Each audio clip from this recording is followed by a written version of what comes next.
আমি আল্লাহ যেমন হলাম রাহমাতাল লিল আলামিন, আলহামদুলিল্লাহি রাব্বিল আলামিন।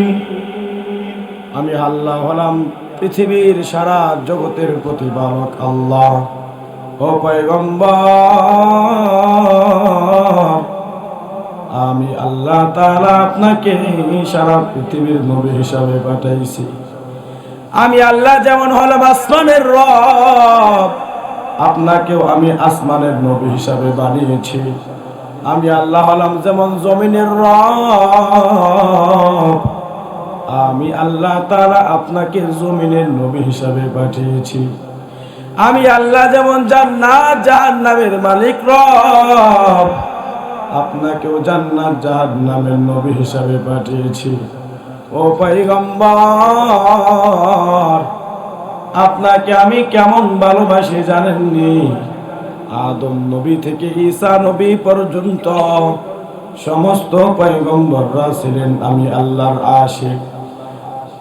আদম নবী ছিলেন আমি আল্লাহর আশিক, মুসা নবী ছিলেন আমি আল্লাহর আশিক, ইব্রাহিম নবী ছিলেন আমি আল্লাহর আশিক, ইদ্রিস নবী ছিলেন আমি আল্লাহর আশিক, ইউনূস নবী ছিলেন আমি আল্লাহর আশিক, ইউসুফ নবী ছিলেন আমি আল্লাহর আশিক।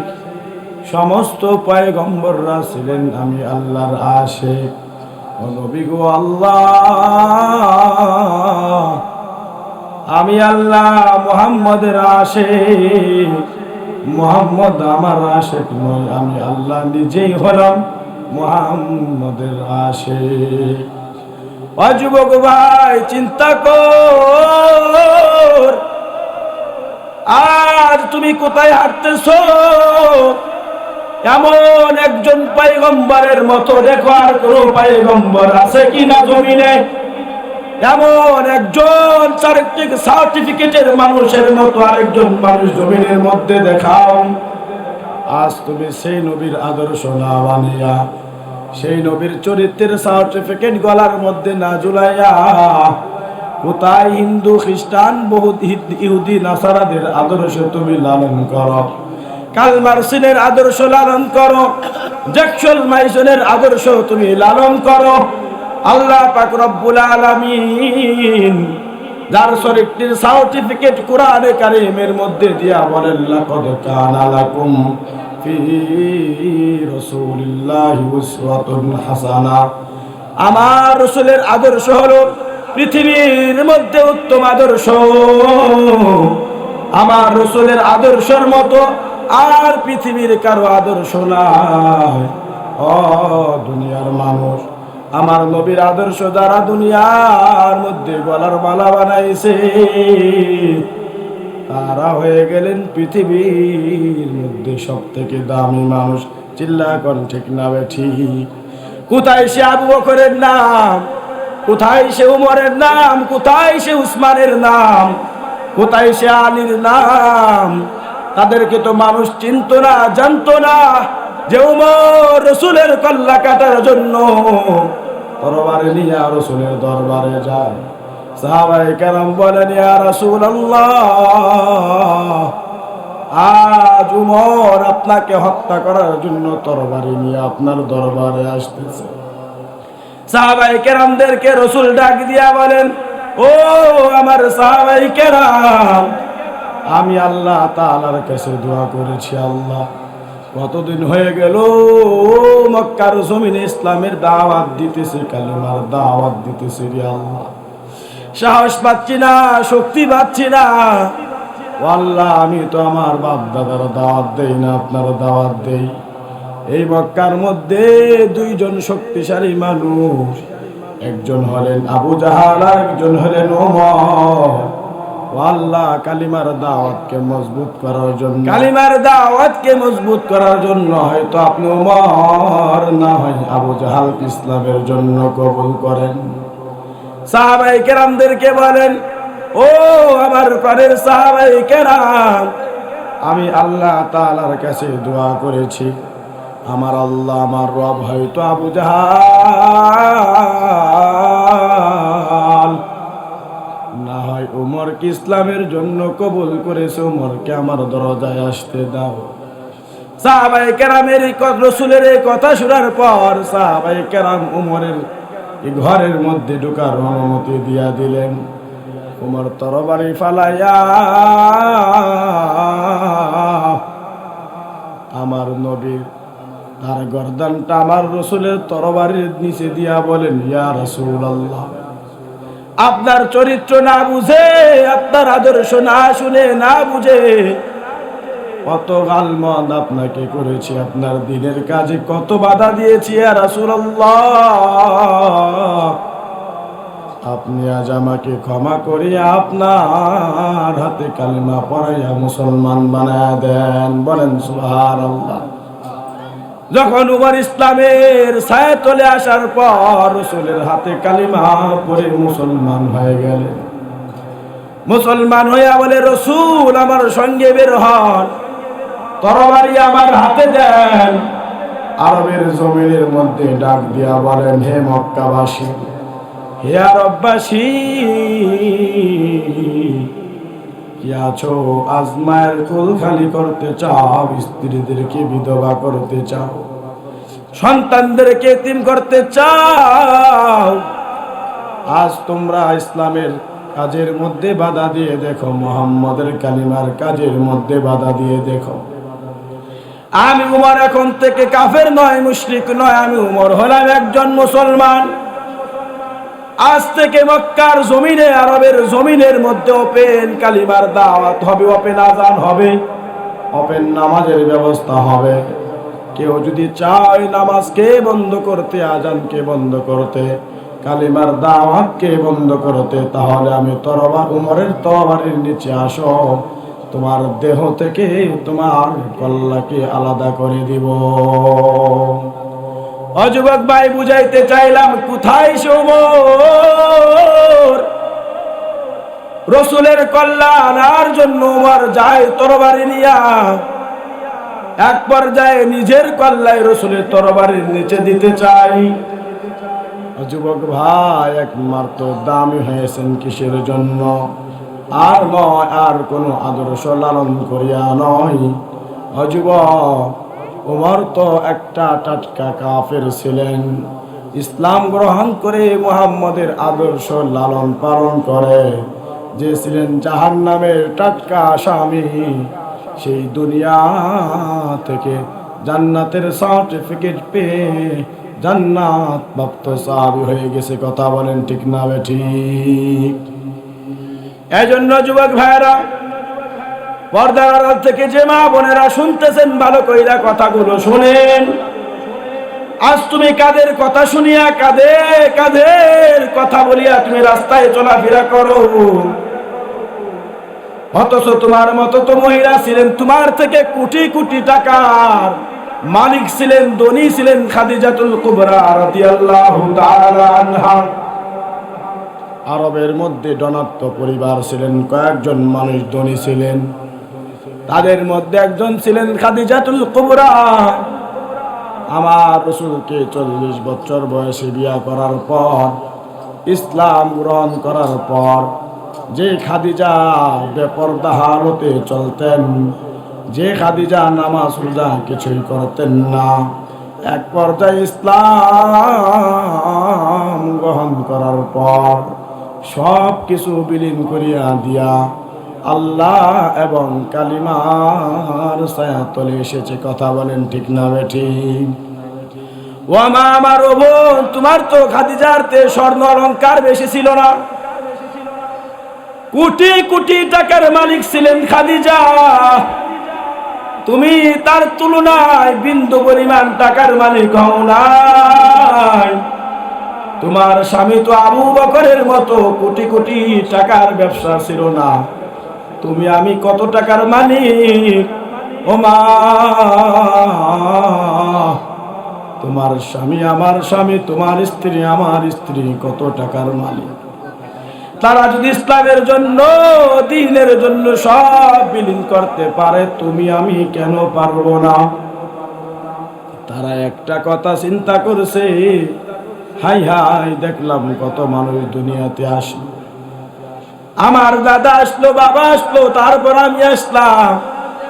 কিন্তু দুনিয়াটা হলো এমন মৃত্যু নামক এমন একটা সিগন্যাল হলো, দাদার কাঁধের মধ্যে বাবার লাশ, বাবার কাঁধে সন্তানের লাশ। ওই যে দেখো বারল কবরস্থানে গিয়ে দেখো, হাই হাই কত মানুষ, বৃদ্ধ, যুবক, শিশু, নারী, পুরুষ কবরস্থানে শুয়ে আছে। কারো তো কোনো বাহাদুরি নাই, কত টাকাওয়ালা, কত গরিব মানুষকে কবরস্থানের মধ্যে রাখলাম। ও মাইকের আওয়াজ যত দূর পর্যন্ত যায়, দিলের কানটা লাগাইয়া শোনার চেষ্টা করো। হাই হাই কত টাকাওয়ালা, কত ধনী মানুষ, কত ক্ষমতাসীন ব্যক্তি এই দুনিয়া ছেড়ে চলে গেছে। আমারও তো একদিন এই দুনিয়ার মায়া ত্যাগ করে চলে যেতে হবে। আল্লাহ কয় বান্দারে, একজন স্টুডেন্ট যেমন পরীক্ষা দেয়, পরীক্ষা দেওয়ার পর 1 বছর কষ্ট করার পর বার্ষিক পরীক্ষার মধ্যে পরীক্ষা দেয়, রাত দিন পরিশ্রম করে পরীক্ষা দেওয়ার পর মাসখানেক পর তার রেজাল্ট আসে। রেজাল্ট যদি ভালো হয় তার মনে বড় খুশি, আনন্দ লাগে, তার বাবা মায়ের মনে আনন্দ লাগে। আর যদি রেজাল্ট খারাপ হয় সে খাবার খাওয়া ছেড়ে দেয়। কেন কেন কেন কেন? মুরব্বী ওলামায়ে কেরাম বলেন, দুনিয়ার পরীক্ষাটা হলো এমন, একবার ফেল করলে বারবার পরীক্ষা দেওয়ার সুযোগ থাকে। কথা বলেন ঠিক না বেঠিক? আর আল্লাহ তাআলা যে তোমাকে আমাকে দুনিয়ার মধ্যে পাঠাইছেন, লিয়াবলুয়াকুম আইয়ুকুম আহসানু আমালা। আল্লাহ তাআলা যে তোমাকে আমাকে দুনিয়ার জমিনে পরীক্ষার জন্য পাঠাইলেন, এই পরীক্ষার মধ্যে একবার ফেল করলে বারবার পরীক্ষা দেওয়ার সুযোগ নাই। একবার পরীক্ষা হবে, একবার রেজাল্ট দেওয়া হবে, বারবার পরীক্ষা দেওয়ার সুযোগ হবে না। তোমাকে বারবার রেজাল্ট দিবে না। এই জন্য বলি দুনিয়ার পরীক্ষা হলো সহজ পরীক্ষা। আমি একটি সাবজেক্টে ফেল করলাম, আবার পরের বছর সে সাবজেক্টে পরীক্ষা দেওয়া যায়। কিন্তু দুনিয়ার পরীক্ষা হলো এমন পরীক্ষা, একবার ফেল করলে জাহান্নাম ছাড়া উপায় নাই। আল্লাহ কয় বান্দারে, তোদেরকে বড় আদর কইরা, বড় মহব্বত কইরা, বড় ভালোবাসা বানাইছি। লাম ইয়ালিদ ওয়া লাম ইউলাদ, আমি আল্লাহর ছেলে নাই, মেয়ে নাই, আমি আল্লাহর স্ত্রী নাই, সন্তান সন্তানাতি কেউ নাই। তাহলে আমি আল্লাহর কি আছে? আমি আল্লাহর আছে একজন, হলো তারা হলো আখিরি নবী উম্মত, তারা হলো আমার আপন বান্দা বান্দি। ওই বান্দারে, তোরে আমি আল্লাহ বানাই নাই জাহান্নামে দেওয়ার জন্য। তুই তো জান্নাত থেকে আসলি, জান্নাত থেকে তোকে আমি তোর মায়ের গর্ভের মধ্যে পাঠাইলাম। পাঠানোর পর সেইখানে 10 মাস 10 দিন রাখার পর তোকে দুনিয়ার মধ্যে পাঠাইলাম। ও বান্দা, মায়ের গর্ভে যখন আসো, মায়ের গর্ভ থেকে তখন দুনিয়াতে আগমন করো। বর্তমান বিজ্ঞানদের প্রযুক্তির জামানায়, ইন্টারনেটের জামানায়, বিভিন্ন আধুনিকতার জামানায় তারা বিভিন্ন মাধ্যমে বলতে পারে একজন গর্ভধারিণীর মায়ের সন্তান কখন প্রবিষ্ট হবে, কয়দিন পর, কয় তারিখে আসবে। ও বান্দা, যেমন এটা মানুষ বলতে পারে, একজন মা বাবা বলতে পারে আমার সন্তান অমুক দিন অথবা অমুক তারিখে, হয়তো 1-2 দিন 8-5 হতে পারে, আমার সন্তান দুনিয়াতে আগমন করবে। ওরে বান্দা, জান্নাত থেকে মায়ের পেটে বানানোর পর, মায়ের পেট থেকে দুনিয়াতে আসবা, সেটারও কিছু সিগন্যাল আভাস আমি মানুষদেরকে দিলাম। কিন্তু দুনিয়া থেকে যে চিরস্থায়ী জিন্দেগি কবরের মধ্যে আসবা, সেটার কোনো আভাস আমি মানুষদেরকে দেই না। বান্দা, তুমি দেখো না, এমন সন্তান আছে দুনিয়া থেকে আসার পর 5 মিনিট, কয়েক মিনিট পরেই দুনিয়া থেকে চলে যায়। এমন মানুষ আছে 2-3 বছর পর চলে যায়। হাই হাই, বৃদ্ধ নাই, যুবক নাই, শিশু নাই, তারা দুনিয়া থেকে চলে যায় রে বান্দা। আমি আল্লাহ তাআলা তোদেরকে পাঠাইলাম দুনিয়ার মধ্যে পরীক্ষা দেওয়ার জন্য। আল্লাহর রাসূল হাদিসের মধ্যে বলেন, দুনিয়াটা হলো এমন একটা শস্য ক্ষেত, যেমন দুনিয়ার মধ্যে দুনিয়ার কৃষকরা যেরকম চাষ করার পর 3 মাস 4 মাস 5টি মাস কষ্ট করার পর তারা ফসলগুলো বাজারে বিক্রি করে টাকা নিয়ে এসে তারপর বাকি দিনগুলো বছরের কাটায় দেয়। আল্লাহর নবী বলেন, দুনিয়ার মানুষ ভালো কইরা শোনো, ভালো কইরা বুঝো। এই যেমন কৃষকরা কাজ করার পর এই ফসলগুলো বাজারে বিক্রি করে, তেমনি তোমাদেরকে আমি দুনিয়ার মধ্যে পাঠাইলাম। তোমরা 10 বছর হোক, 20 বছর হোক, 30 বছর হোক, 60 বছর হোক, 70 বছর হোক, এটা হলো তোমাদের যেমন ফসল তোমরা করতে থাকো 6 মাস, ওই 6 মাসটাকে গুণ দিয়া তোমরা 10 দিয়া গুণ দিয়া 60 বছর বানাও। এই 60টা বছর যদি জমিনের মধ্যে আবাদ করতে পারো, এটার বিনিময়ে আমি আল্লাহ তাআলা তোমাদেরকে টাকা দিব না, পয়সা দিব না, এটার বিনিময়ে আমি আল্লাহ তাআলা তোমাদেরকে তোমাদের চিরস্থায়ী ঠিকানা জান্নাত দিয়ে দিব। বলেন সুবহানাল্লাহ। এই জন্য আমার যুবক ভাইয়েরা ভালো করে চিন্তা করেন, পর্দার আড়াল থেকে মা বোনেরা চিন্তা করেন। আপনি আমাকে দ্বারা বলেন, এই দুনিয়ার মধ্যে কত নাস্তিক ছিল কোরআনের আয়াতকে অস্বীকার করে, কিন্তু একটা আয়াত কোরআনে কারীমের মধ্যে আল্লাহ তাআলা বলেছেন, কুল্লু নাফসিন যায়িকাতুল মাউত। আজ পর্যন্ত কোন নাস্তিক, কোন বেঈমান কোরআন শরীফের এই আয়াতটাকে অস্বীকার করতে পারে না। কোন নাস্তিক, কোন বেঈমান বলতে পারে না যে আমার মৃত্যু হবে না, আমার মৃত্যুর স্বাদ গ্রহণ করতে হবে না। যত বড় নাস্তিক হোক না কেন, যত বড় মুরতাদ হোক না কেন, যত বড় কাফের মুশরিক হোক না কেন, এই আয়াতকে কেউ অস্বীকার করতে পারবে না। কারণ এই জামানার নাস্তিকদের চেয়ে তো বড় নাস্তিক ছিলেন, বড় কাফের ছিলেন ফেরাউন। এই ফেরাউন নিজেকে বড় খুদা দাবি করতো আর বলতো, আনা রব্বুক, আমি হলাম তোমাদের রব। ফেরেশতা এই জামানার নাস্তিকদের চেয়ে বড় নাস্তিক, বড় কাফের হলেন ফেরাউন। এই ফেরাউন নিজেকে খোদা দাবি করত। খোদা দাবি করার পরেও ফেরাউন জমিনে থাকতে পারে নাই, টিকতে পারে নাই। তারই মতো ছিলেন একজন নমরুদ, আল্লাহকে আল্লাহ বলে স্বীকার করতো না। আল্লাহ কয়, আমি আল্লাহকে আল্লাহ বলে স্বীকার করবি না, অনে নমরুদ, তোর তো মরণটা আমি আল্লাহ তাআলা দুনিয়ার মধ্যে থেকে নিয়ে আসবো কবরে। দুনিয়ার কোনো বড় প্রাণী ব্যবহার করব না, সামান্য এক না প্রতিবন্ধী ন্যাংরা মশা দিয়া তোর মৃত্যুরা আমি গোছাবো। আল্লাহ তাআলা তাই প্রমাণ করেছেন। দুনিয়ার মধ্যে সমস্ত বড় বেঈমান নমরুদ ফেরাউনকে আল্লাহ তাআলা ন্যাংরা মশা দিয়ে মেরেছেন। ফেরাউনকে আল্লাহ তাআলা নীল নদের পানির মধ্যে চুবাইয়া কাদা খাওয়া খাওয়া মেরেছেন। এই জন্য যেই যত বাহাদুরি কেন করো না কেন, কেউ এই দুনিয়াতে বাঁচতে পারবো না।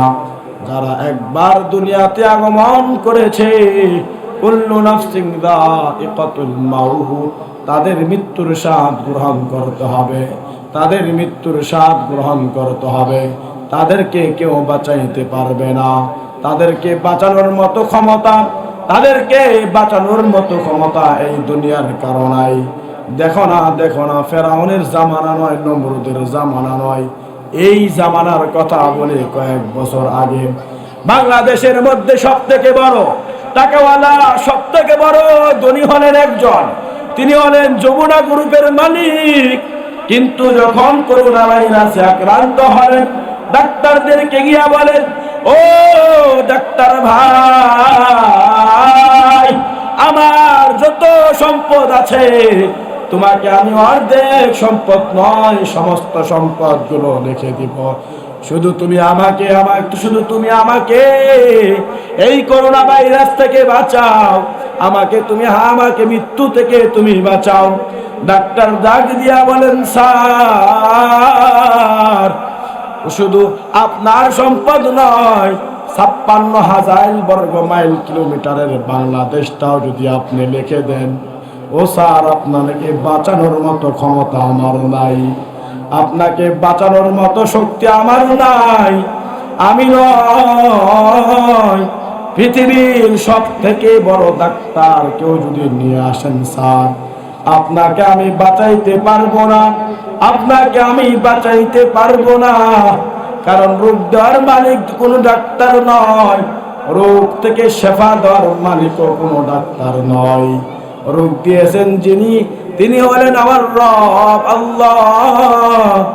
আবার রোগ থেকে যিনি মুক্তি করবেন তিনি আর কেউ নয়, তিনি হলেন ওই রবে যিনি রোগ দিয়েছেন, তিনি হলেন ওই রব আল্লাহ। অতএব যদি আপনার এই রোগ থেকে শেফা পেতে হয়, আল্লাহ ছাড়া দুনিয়াতে আর কেউ নাই আপনাকে বাঁচাইতে পারবে। এই জন্য ভাই চিন্তা করেন না কেন, যেই নেতার পিছে দৌড়ান না কেন, যার পিছে দৌড়ান না কেন, আপনার কবরে আপনার যেতে হবে, নেতার কবরে নেতার যেতে হবে। ও আমার মা বোনেরা, তুমি যার প্রেমে পড়ো না কেন, তোমার কবরে তোমার যেতে হবে। তোমার সব থেকে প্রিয় মানুষ, তোমার ভালোবাসার মানুষ স্বামী, তোমার স্বামী তোমার কবরের মধ্যে যাবে না, তোমার স্বামীর কবরে তোমার স্বামীকেই যেতে হবে। আম্মা জান, তোমার কবরের মধ্যে তোমাকেই যেতে হবে। এই জন্য যাই করি না কেন আমরা কবরের মধ্যে সঙ্গী আমলকে বানানোর চেষ্টা করি। এই জন্য ভাইয়েরা চিন্তা করেন, এই দুনিয়াতে আসছি বাঁচতে পারবো না, যতই নেতাকে নিয়ে স্লোগান দেই না কেন, যত আমার নেতা লিডারকে নিয়ে স্লোগান দেই না কেন, আমার কবরে কিন্তু আমারই যেতে হবে। কথা বলেন ঠিক না ঠিক? আমার কবরে অন্য কেউ যাবে না। অতএব আমার কবরে যেহেতু আমার যেতে হবে, আমার কবরের প্রশ্নের জবাবও কিন্তু আমার দিতে হবে। এই জন্য ভাই ভালো কইরা চিন্তা করবো, দেখো বুঝো, এই দুনিয়াটা যদি সত্যি একটি দুনিয়া হয়, তাহলে আর কোনোদিন বলবো না তুমি কবরের কথা চিন্তা করো। তুমি যদি দাঁড়ায় আমাকে বলতে পারো, হুজুর আমি গ্যারান্টি দিলাম আমি দুনিয়া থেকে আমি যাব না, এই দুনিয়াতে আমি চিরদিন থাকবো।